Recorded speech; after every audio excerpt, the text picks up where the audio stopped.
Hello, Cinema Cultists. This is Justin Morales, the Real King of Cinema. I am doing an audio interview with Jim VanBebber, who has been gracious enough to return. Thank you so much for coming back, Jim. No, it's a pleasure. It was a good interview last time. So, heard that you had some more questions, so I'm glad to follow up. Yeah, for everyone listening, basically after we did the interview last time, I kind of casually had a bunch of questions out of my own curiosity to Jim, and Jim suggested, maybe doing a part two, since we didn't get even to touch on certain things such as the music videos, some of the shorts besides Gator Green. And there's a ton of questions I didn't want to hold you over for, but we got some time now. So what is new in your life, in your career? Right now? Yeah. Well, just trudging along on Sideshow of Souls amidst this pandemic and the fact that for the third time, and I'm not happy to announce it, but for the third time, and I do this with every feature fucking film, because I've not gotten a feature film job from any company. I've had plenty of music videos, shorts, industrial films, whatever. Nobody said, okay, Jim, do a feature. So I like to do features, for fuck's sake. So I'm working on my third one, and of course, I jumped in without the budget being in place. So it's the same old Charlie's Family route. It's shoot, raise money, shoot, raise money, shoot, battle COVID, battle Joe Biden, the shoot. So it's a piecemeal thing. But yeah. I'm pleased to announce that we're making incredible progress. That's awesome. That's very exciting. Are you able to disclose any information, possible IMDb summary, so to speak, of what the film is about? Well, it's a three-part segmented film about three different circus performers. The first one I'm happy to give away because I've posted a lot of photos and stuff. The first one is about JoJo, the dog-faced boy. We're getting, that's wrapped now. We're getting ready to jump into the second one, and then we'll go for the third one, and I don't want to give those guys away. Because when you work on a movie piecemeal, you never know how long it's going to take, and I certainly don't want somebody going, oh, VanBebber's doing that. Yeah, that's a good idea. Yeah, I feel you. As people do. So this is an anthology film, or? Well, I guess so. I mean, it's three stories that are of similar bearing, but in three different timelines, or time eras, rather. I mean, JoJo takes place in the late 1800s into 1901, too, Second one takes place from like 1910 to 1920. And the last one, without giving it away, takes place from like 1940, 50 to the 90s. Okay. And they're all sad tales, and they're all, reflections of how us so-called normal-looking people treat, our fellow man who, is built differently. Okay. No, it sounds very exciting. I think it's going to be a good one. I think it's going to be really good. It's certainly different from what I've done, which has been, as far as feature films, I mean, Deadbeat's an aggressive kung fu movie. Manson Family's a deconstruction of the crime. This is a look at souls. Yeah. How long have you been shooting it for so far? Well, god damn. We started actually, I think in 2015. And that actually started as a joke. You know, I became really good friends with Scott Gabby and his wife, Tanya Grant. And I was over there, and we woke up one morning after a fun night, and Scott came out of the bathroom and he goes, "I've got hair growing out of my face." And I'm like, yeah, no shit, it happens, man. It happens when you get old. Get ready for the ear fucking hair, you know.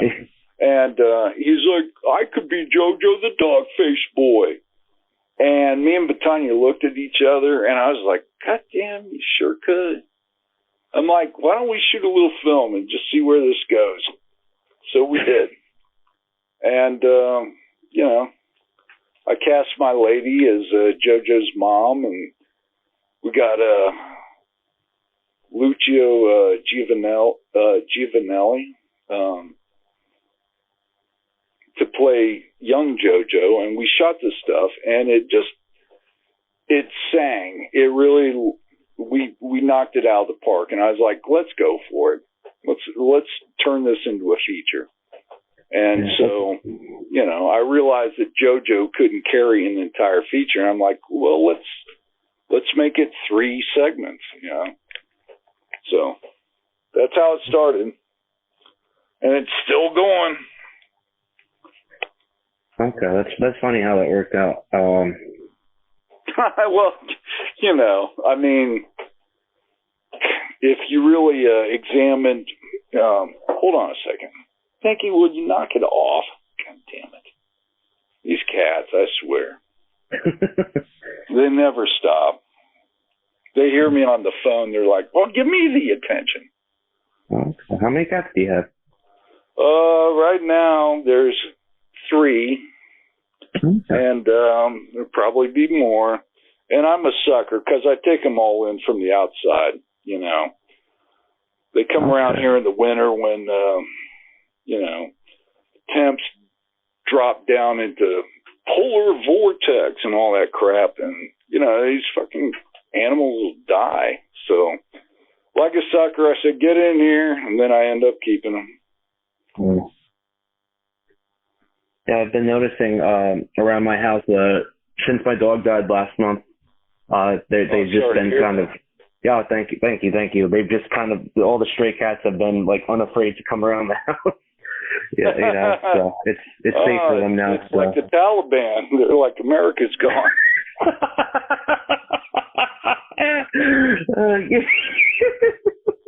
That was good. Yeah, that's some sad shit that's going on though. It's very sad. I can't believe it. I'm so worried about this country. I mean, 3 more years of this? Are you kidding me? What kind of country are we going to have? Who would you want to run for 2024? Well, Trump, of course. Okay. You know, I mean, he was duly elected last time. I believe wholeheartedly that the election was stolen in the swing states. It was mucked. Don't tell me that Joe Biden got 81 million votes. Are you kidding me? I mean, I know a lot of people were very offended by Trump's personality and were like, anybody but Trump, just get him out of office. Yeah, well, look what you ended up with, you dumb fuck. You know, I'm so pissed off. I can't tell you. I'm sorry to hear. For the record, Jim knows my politics, but I'm not going to get into that. There's no reason for you to announce your politics. Yeah, I mean, be you know my politics. You could be free, you know, just say whatever you want. Well, I know you're simpatico. You know, I know that you've got a brain and you watch the news and you know what's going on. And by watch the news, I don't mean the mainstream media. I mean, you follow what's really going on. I'd like to think so. Well, that's just admirable because a lot of people don't. Yeah. I noticed, especially in the indie scene, the horror scene, you got a lot of like woke figures and just very, ironically, people who are very politically correct. I don't know if you've noticed that. I don't know if it's just a film industry thing or I don't know. Well,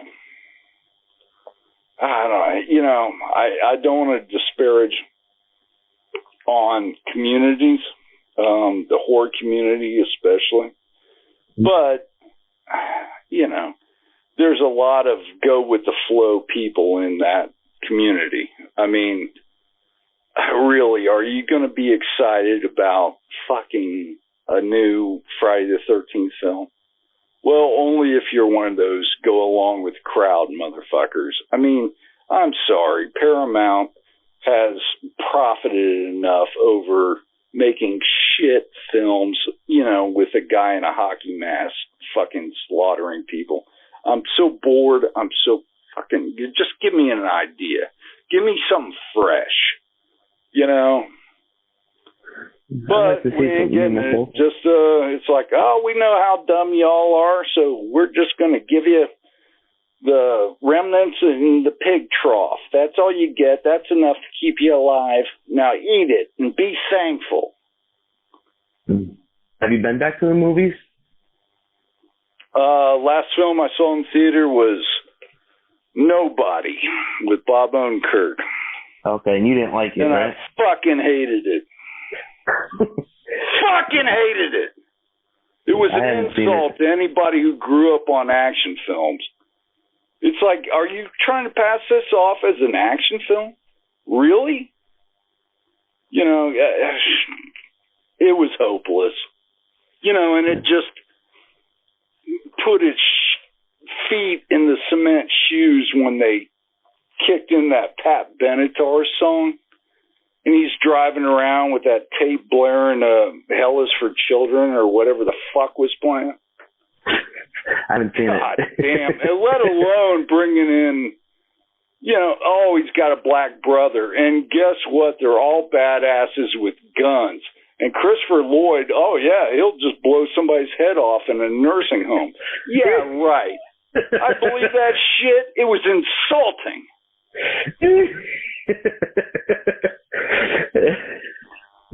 Because that kind of sounds like later Sopranos Uncle Junior in the nursing home when he got his ass beat. Yeah, no, Sopranos I got no problem with. See, that's good writing.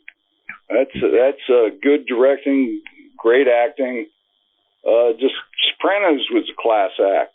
You know, I'm glad you finally got to see all of it. Yeah, I love it. It's like my favorite TV show now. Are you looking forward to the movie in October? Very much, yeah. David Chase, fuck yeah. Come on, man. And little Gandolfini, I'm ready. Yeah, absolutely. I'm really excited. Yeah. No, that's really like good. One film that I'm looking forward to. You know, it's like I've lost faith in Christopher Nolan. The David Fincher's hit and miss. Richard Linklater is hopeless. Tarantino delivers every time, but he always makes me feel like I've eaten a candy bar and I've got no nutritional value from what I've eaten. But it tasted good, you know. So, yeah, cinema's horrible, man.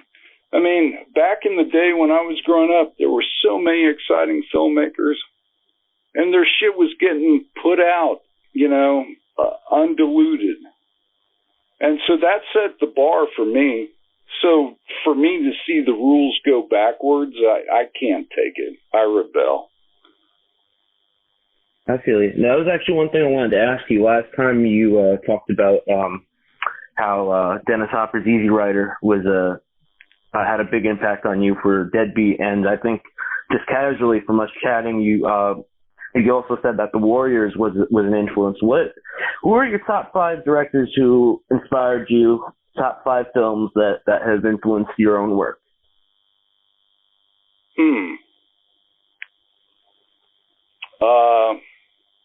Taxi Driver, Martin Scorsese. Good shit.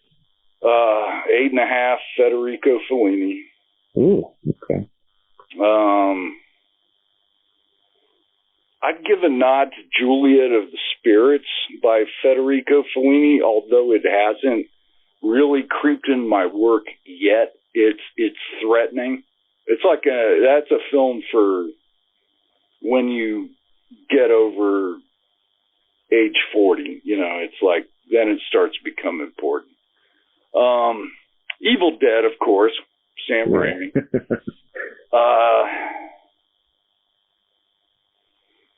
What was that, 3?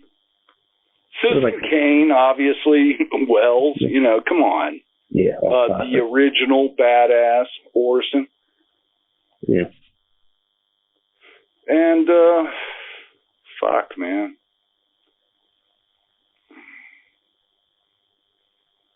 I don't know. John Borman's in there somewhere. Then, of course, you know, I've got to say that Steven Spielberg, you know, even though he's generic, his impact with Duel and Jaws, and to a degree, even like something like E.T., yeah, he's a real filmmaker, you know. He's good, man. So, I don't know. I mean, fuck. You know, you got Cassavetes, you got a million influences, you know. It's interesting that you mentioned, like, starting to go into, you know, foreign films. Yeah, besides Fellini, I mean, you got Truffaut, you got Godard, you got Kurosawa, you got, you know, on and on and on. You got some real greats, and I don't see anybody like that now. Nobody.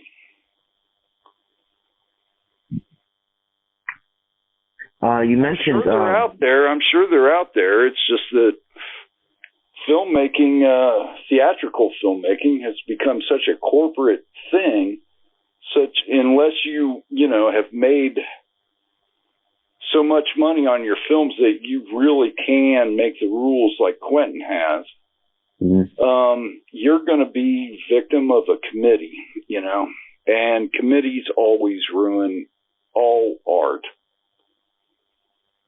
Yeah. Now, you mentioned Sam Raimi. If I remember correctly, you said you got to visit the set of Army of Darkness? Not the set, the sound mix. Oh, okay. Yeah, I sat in with them while they were mixing the sound.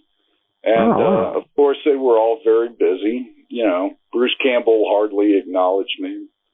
I think he looked up at me and he said, "Loverly," or some shit, you know. But, yeah, you know, it was very gracious of them to, you know, meet with me.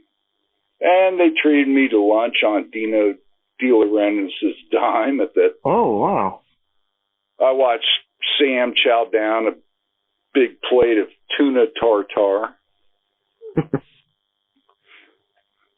We were on the Universal lot at that point. Yes, I mean, right. That's where they mixed it anyway. Yeah, I'm sure they shot it there too. Because it was a Universal picture. You know, the desert. You know, and for the most part. Okay. How'd you end up getting in on that? Was it? Did you know Sam from?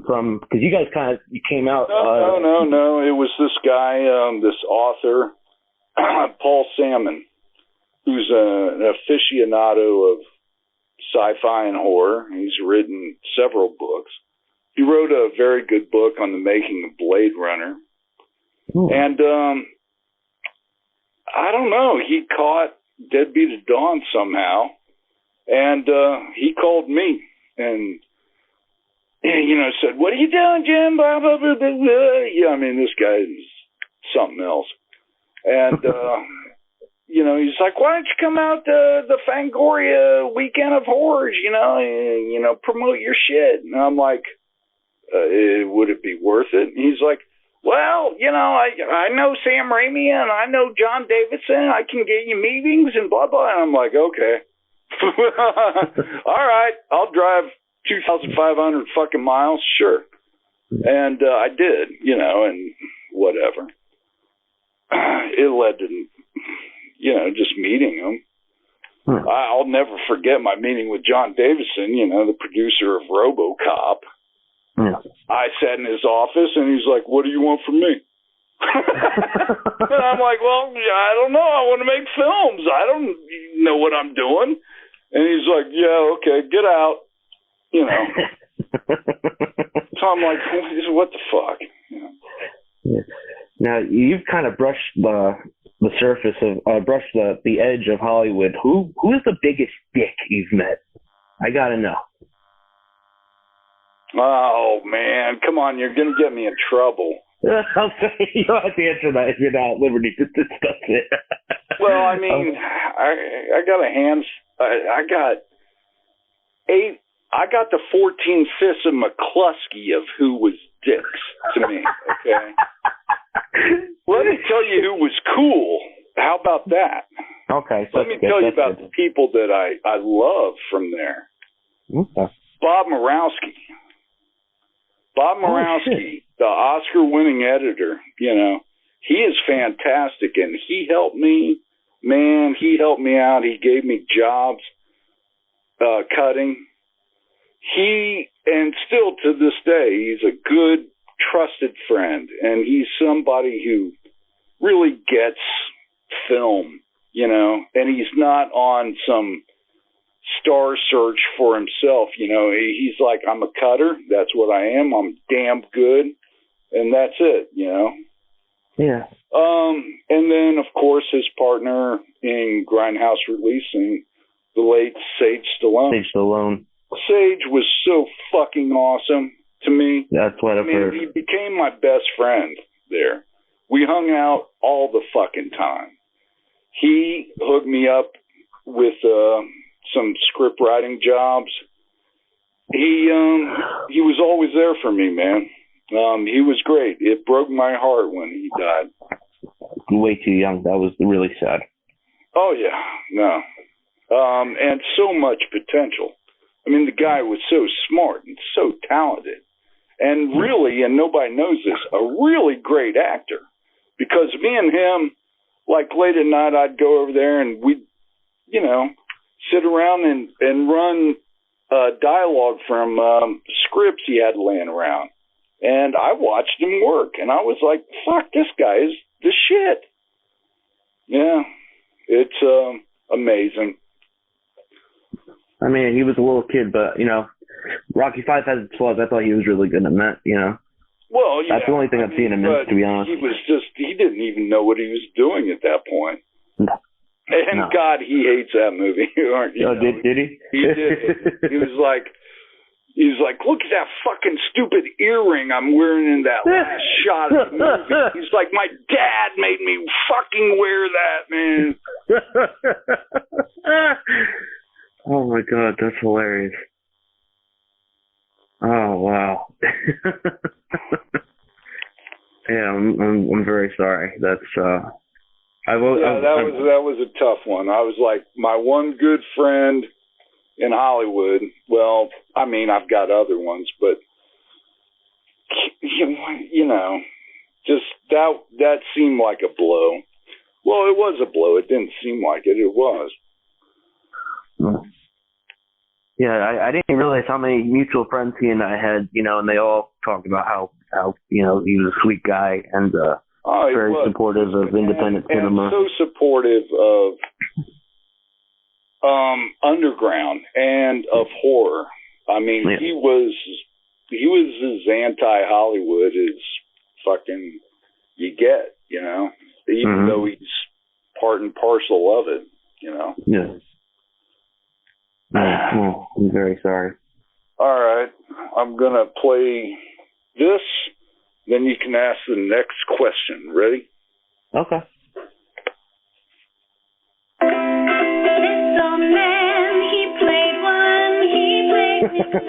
Like some with an exact paddywhack, give a dog a bone. This old man came rolling home. Okay. But speaking about your relationships with people, one thing I really wanted to get regarding your involvement in music videos. Now, you directed a video for Pantera. You've done videos for Phil Anselmo's other band, Superjoint Ritual. How did that relationship start? Well, it started with the video, the long-form video I did for Necrophagia on their Rebound album. I mean, Necrophagia, was Frank Pucci, also known as Killjoy. It was Killjoy's band, and they did one great heavy metal album in 1985. It was called Seasons of the Dead. Yeah. And Phil, loved that fucking album. And so he pretty much reformed Necrophagia. Now, I had met Phil through Buddy Giovinazzo, the director of Combat Shock. Yes. And that's when I was working on Manson. And Phil, as soon as he saw a rough cut, invested in the movie. And,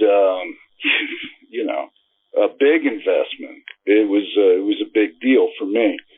So when they came around to Dayton on tour, Pantera,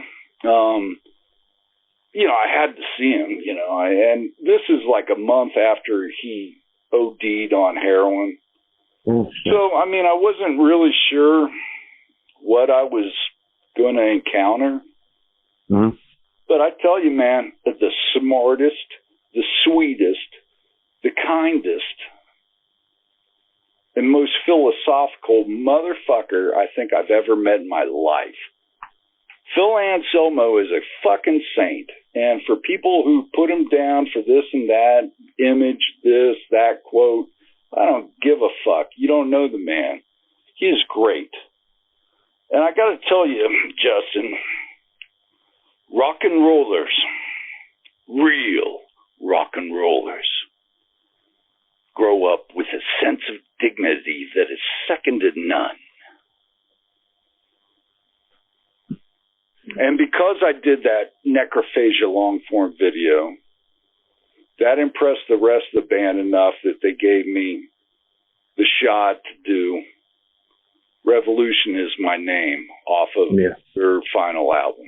Reinventing the Steel. Yes.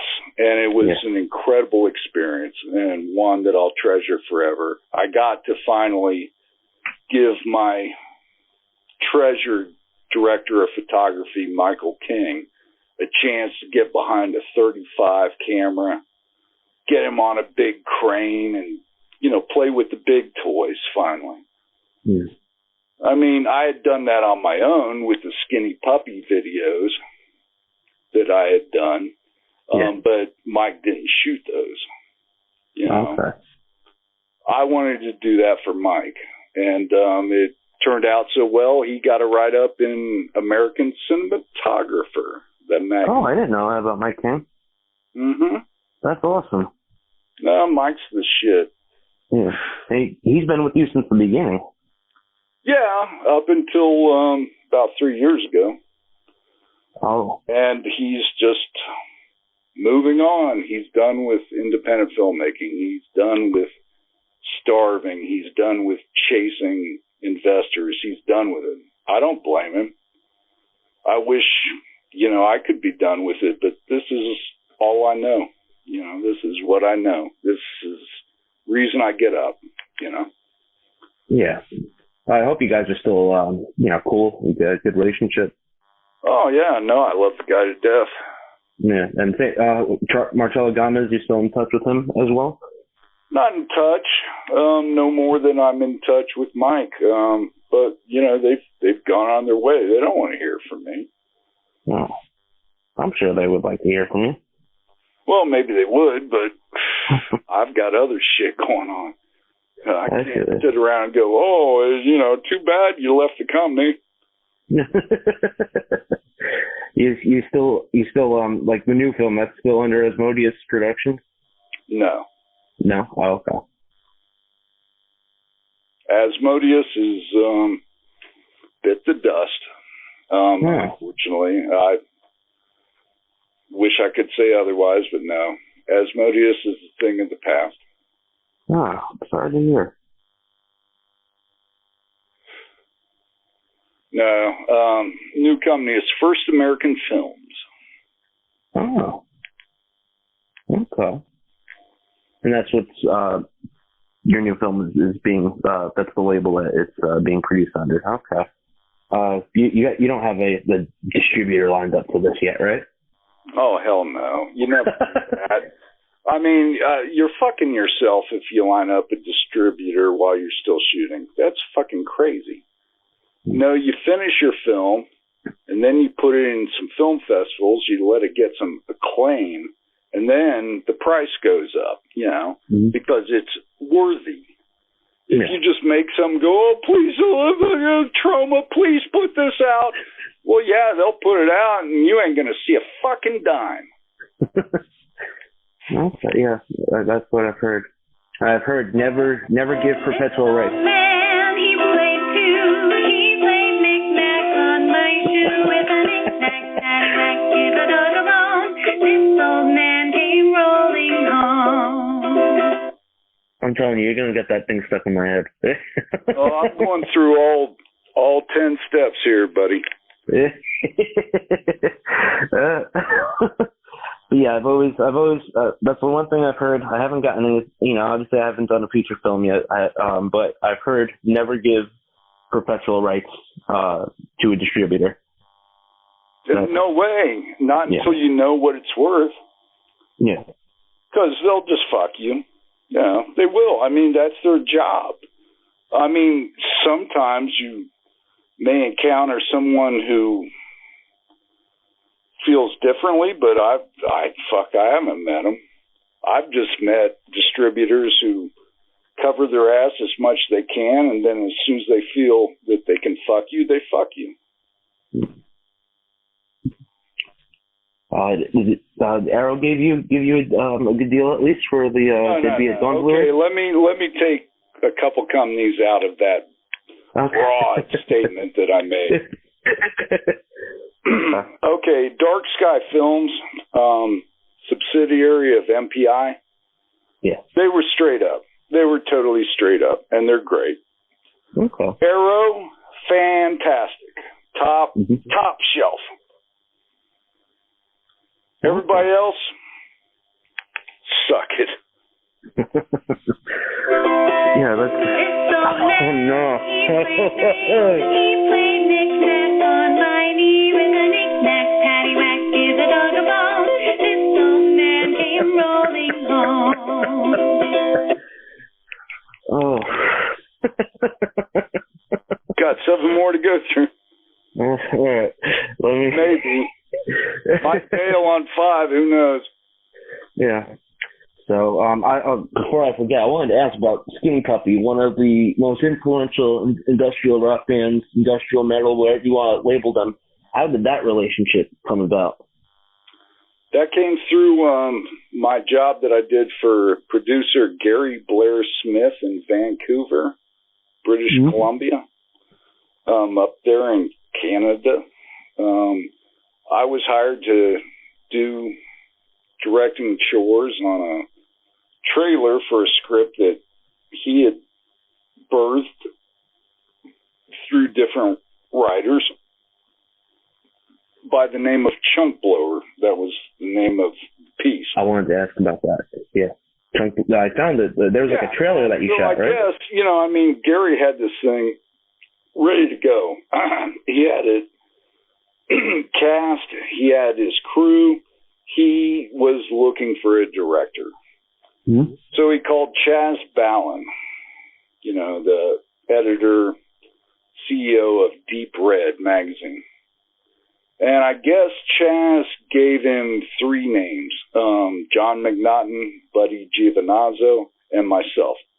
And he looked at all of our work, and he chose me. And so I got to go up there, and as I said, it was already cast, because I would not have cast some of those actors. But, I tried to bring my style to it. I redrew their storyboards. I cut the thing. And, it turned out well, but it certainly didn't light a fire under any company because, Gary wanted this to be a 35 millimeter, no holds barred gore fest, and he wanted a big company like Carol Co. or Paramount or somebody to fucking make this thing. And so, you know, we went around to all the studios in LA, you know, and at that point I was rewriting the script. I was totally in. And then Gary flaked out and dropped the ball. I'm not going to say why, but it's got something to do with stuff that you should not inject into your arms. Oh, I didn't know that. That's terrible. Yeah, no, bane of my fucking life, man. It's like, can I meet up with somebody who's like going to go through to the finish line? You know, it's like, God damn. But whatever. You keep waking up and going, well, today's a new day. Tomorrow will be a new year. Pretty soon, Biden will be Logan Act, and the 25th Amendment will be instated, and he'll be the fuck out of there, and then we got to suffer through Kamala, but Trump will be president, so don't lose faith.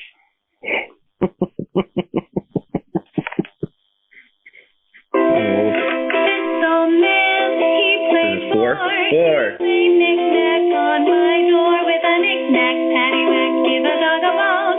This old man came rolling home.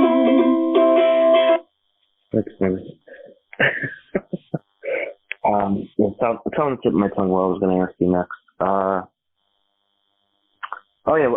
Format for your new film. You shooting 16, Super 16, 8, regular ass 8, Super 8? Shooting Super 8 negative, vision stock from Kodak. All processing and transferring done by Pro 8 millimeter in Burbank, California. Oh, good looks. Are you shooting sync sound or no? Occasionally, here and there, but as you'll see in the finished film, this is reliant more on images than dialogue. Okay.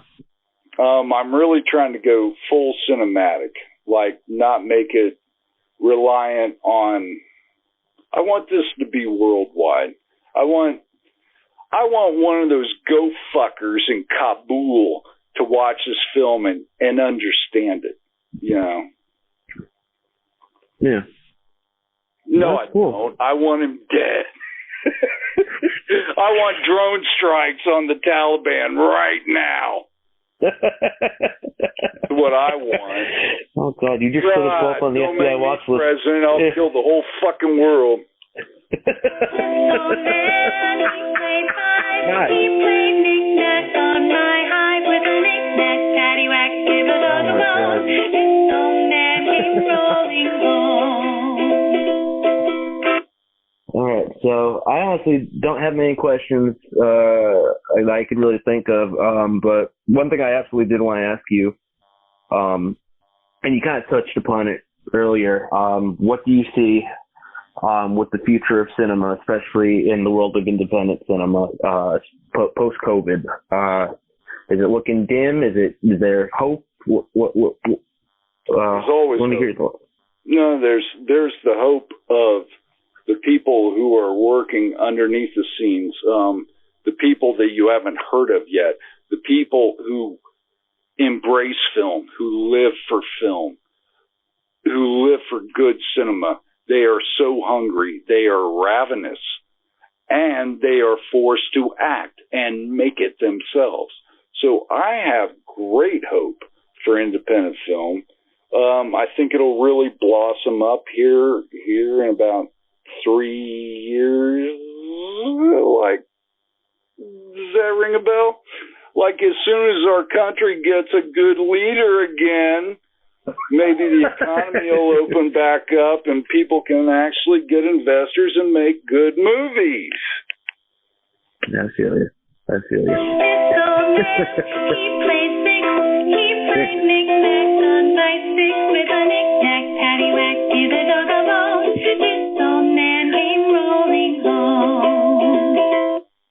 Okay, I just came up with one other question. Is there any chance we could ever get a feature-length adaptation remake of My Sweet Satan? Well, it's always a possibility. You know, what it takes is a producer who says, hey, I want to do this. I saw this short of yours. I thought we can go into feature land with this.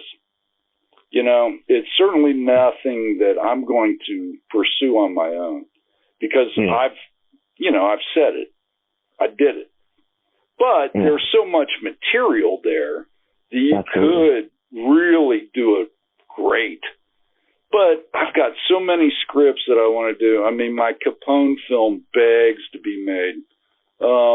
Gator Green, Wider Shades of Pale. I've got great material. It's just like, we got to get out of this slump, man. Men got to become men again. I'm tired of all this fucking woke shit, you know, and it all depends. I mean, I can't do everything myself. I'm not a wealthy man. I can't snap my fingers and make this shit happen. I need to be in collusion with money to see my vision through for these things. Otherwise, it's just going to be small films like I'm doing now. And if that's the way I got to go, that's where I got to go, you know? Yeah. This old man, he played seven. He played knick-knack up in heaven with a knick-knack, paddywhack, give a dog a bone. This old man came rolling home. Yeah, Jim, I don't think we're going to make it to 10. We're going to, I know you got to take your cat to the vet. And yes. I need to eat something. All your little animals. They're God's gift to you. All they want is a little food, a little water, and your love. And they are truly God's gift. Absolutely. All right, Jim, thank you so much for chatting again. Hopefully this will get some views and I could actually make this YouTube channel thing a fucking regular, but no, people, granted our interview ended up getting the most views on the channel out of everything I've put up, but, people are more busy watching fucking TikTok or porno. They don't have the attention span, unfortunately, for cinema. That's dead. Yeah, no, internet's been a big mess. It has fractured people's attention spans. It's just crazy. Whatever. Yeah. Well, this is a good chat. Thank you so much, man. Sure. All right. Good luck with the project. Good luck with your cat. Good luck with your project, sir. Yes. Thank you. I need it as well. So, thank you. All right. See you later, Jim. Bye-bye. All right. See you. Bye. Bye.